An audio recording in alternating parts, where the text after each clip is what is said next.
E aí, torcedor palmeirense, seja bem-vindo a mais um vídeo aqui do canal Porco Raiz. Vamos para mais um vídeo trazendo informações relevantes para vocês, tá legal? Então eu queria te pedir, se você ainda não é inscrito, se inscreve no canal, dá essa moral, compartilha, curte, ativa o sininho das notificações. Hoje, como a gente tá sem patrocínio, o que a gente vai fazer? Como já fizemos ontem, vamos dar brinde. Olha o brinde que nós vamos dar para você aqui, torcedor, esse lindo quadro do hino da Obsessão, tá legal? É um quadro no tamanho A3, tá? Ele tem 30 por 40, numa baita impressão, com uma baita moldura. Então, você quer saber como ganhar? É fácil, torcedor. Vai aqui embaixo, ó. Tem aqui o nosso @porco.raiz lá no Instagram. Você vai, se inscreve, tem o post oficial para ganhar esse quadro que a gente vai sortear no dia 24 de dezembro. É o presente aqui do Porco Raiz para você de Natal, tá legal? Agora sim, vamos pro vídeo, mas não perde, hein, ó. @porco.raiz. Vai lá, ganha esse quadro.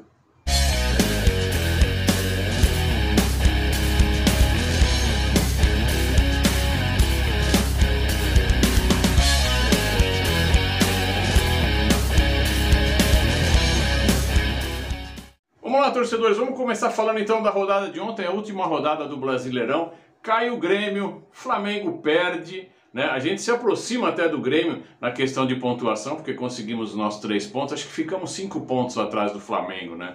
Flamengo, depois que perdeu pra gente na Libertadores, ficou meio tonto, perdeu o técnico, perdeu o rumo de casa, né? Então a prepotência e a arrogância, ó, despencou ontem. Grêmio rebaixado, Flamengo não ganha. Tivemos aquele lance horroroso do Fagner, numa agressão totalmente desnecessária. A gente sabe que vindo desse jogador é comum, mas isso não pode ser comum no futebol. Do outro lado tem um jogador de futebol que treina, que se esforça, é um profissional de futebol, não pode levar uma pancada dessa sem que nada aconteça, né? Se fosse o Felipe Melo no Palmeiras, já pensou, torcedor, o que aconteceria? Mas deixa isso pra lá, a gente não faz esse tipo de coisa e quem faz deve ser julgado. Espero que o STJD julgue esse atleta e dê a devida punição para esse cara, até que faz isso, ó, de longas e longas datas. Mas vamos lá falar do nosso Verdão. O nosso time sub-20 jogou muito bem ontem contra o Ceará. Ceará que vinha numa pegada, tinha que vencer o jogo. Claro que dependia de outra série de resultados, né? Mas Ceará estava a fim de jogar, estava a fim de ganhar, mas foi surpreendido pela super eficiência do nosso time sub-20. Garotos excelentes na marcação, tá? Jogaram com muita raça, com muita determinação e mesmo estando colocados para se defender numa linha de 5, como a gente já viu em jogo anterior, eles ainda tiveram momentos, né, para conseguir ainda fazer um gol. Então o garoto, o Kevin, que estreou ontem no time profissional, ainda conseguiu deixar o seu e ganhamos de 1-0 do Ceará. Complicamos um pouquinho a vida do Ceará, que tinha outras pretensões, e coroamos, né, 3 jogos sequenciais dos meninos do Sub-20, assim, de uma maneira excepcional, né? Uma belíssima coroa, uma belíssima atuação dos garotos da base, que mostram que tem potencial para jogar o Paulista no ano que vem. Caso o Abel não quiser jogar com o time principal, para poupar o time principal, pode muito bem usar esse time de sub-20 que vai bem pra caramba no Campeonato Brasileiro. Então, ó, parabéns, molecada, jogaram e representaram muito. A gente fica muito feliz em ver esse time jogando dessa maneira. Jogadores excepcionais no nosso sub-20 que podem e devem ser aproveitados para a próxima temporada. Vamos para a próxima. E ontem também definiu-se então, né, os times que vão participar da Taça Libertadores, os times brasileiros. Vou colocar uma artezinha aqui para a gente ilustrar um pouquinho. Olha os times que vão participar da Libertadores. O Palmeiras, obviamente, o Atlético Paranaense, o Atlético Mineiro, o Flamengo, o Curica, o Fortaleza, o Bragantino, o Fluminense e o América Mineiro, hein? Caramba, tem alguns times aí que nunca participaram de uma Libertadores, né? Então, esse ano a gente vê times importantes descendo, né, para o nível inferior e times que nunca participaram de uma Libertadores aí tendo a chance de viver essa experiência que é participar de uma Taça Libertadores. Nós já estamos tarimbados, né, torcedor? Sabemos muito de Libertadores. Aqui é tri. Você acha que esses times aí vai ser fácil para nós? Coloca nos comentários, vamos para a próxima.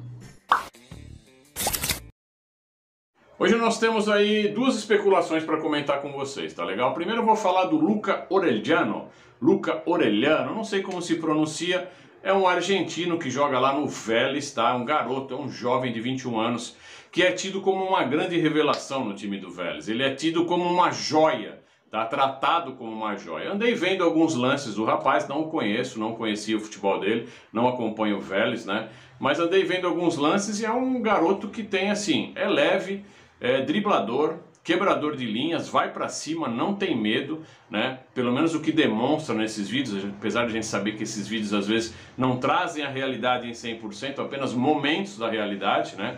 Às vezes a gente pega um cara desse traz e ele não desempenha, aí a gente fica comparando, né? Pô, o cara aqui não desempenha, mas eu vi um vídeo que o cara jogou muito, quebrou linhas, foi pra dentro, deu rolinho, driblou, deu carretilha, enfim.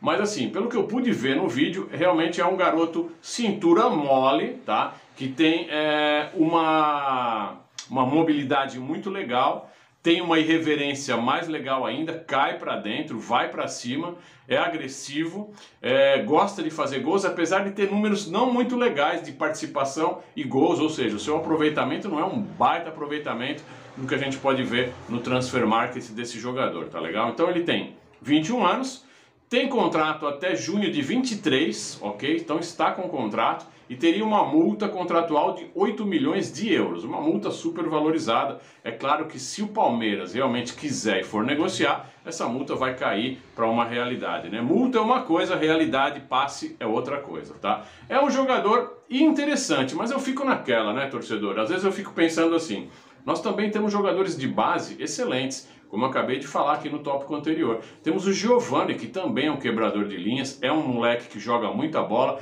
também tem a cintura mole e pode fazer grandes coisas no time profissional. E é prata da casa. Às vezes a gente vai atrás de um profissional de mercado só porque a gente imagina assim, né? A grama do vizinho sempre é mais verdinha que a nossa, né, torcedor?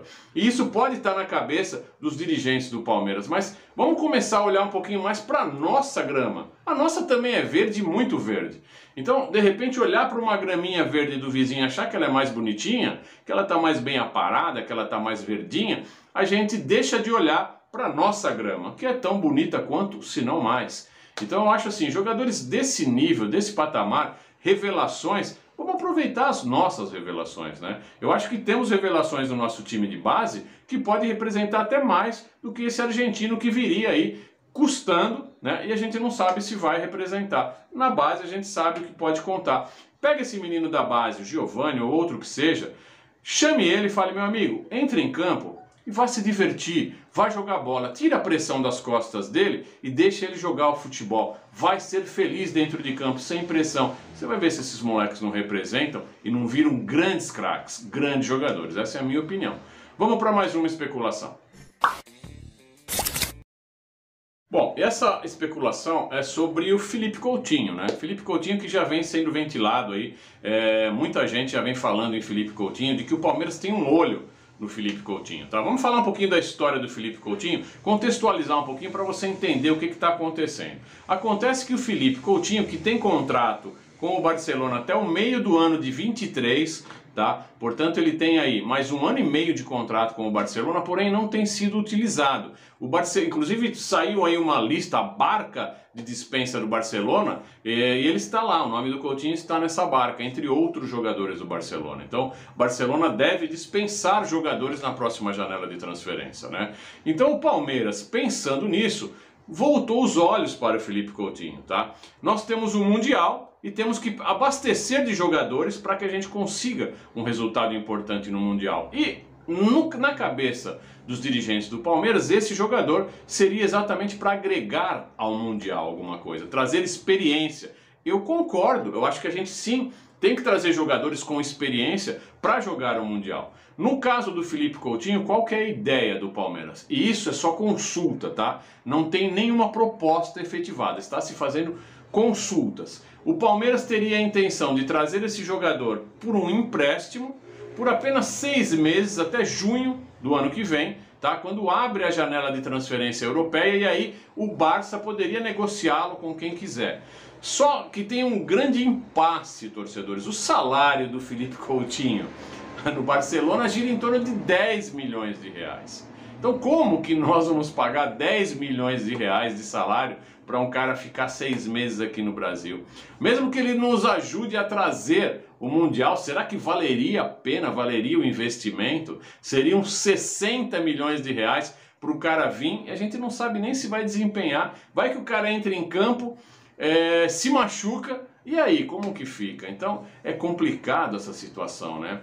E uma coisa que me preocupou também é esse modo de operar do Palmeiras. A gente vai trazer agora jogadores pontuais só para uma competição e vamos descartar? A gente não vai trazer jogadores para um projeto a longo prazo? A gente não vai formar jogadores para que a gente tenha um time vencedor num contexto geral? Vamos trazer para essa Copa, para aquela competição e vamos descartando? Eu não entendi muito bem. Eu acho legal, acho válido, né? Mas o problema do Felipe Coutinho, nesse caso, eu acho que o que impacta mesmo é o salário. Então essa é a grande dúvida, acredito que não rola, né, torcedor? Mas bota a sua opinião aí, quero saber muito a sua opinião, o que você acha. Tanto do futebol do Felipe Coutinho e dessa possível negociação de empréstimo, que é o que o Palmeiras está no momento articulando, tá legal? Hoje a gente vai ficando por aqui, qualquer novidade a gente traz mais um vídeo para vocês com todo prazer. Lembrando, vai lá no nosso Instagram, @porco.raiz, vai concorrer aquele quadro lá tem o post oficial e você sabe das regrinhas babinha. Dia 24 a gente sorteia, vou mandar para sua casa, então corre lá, tá legal? Grande abraço, fiquem com Deus, avante palestra!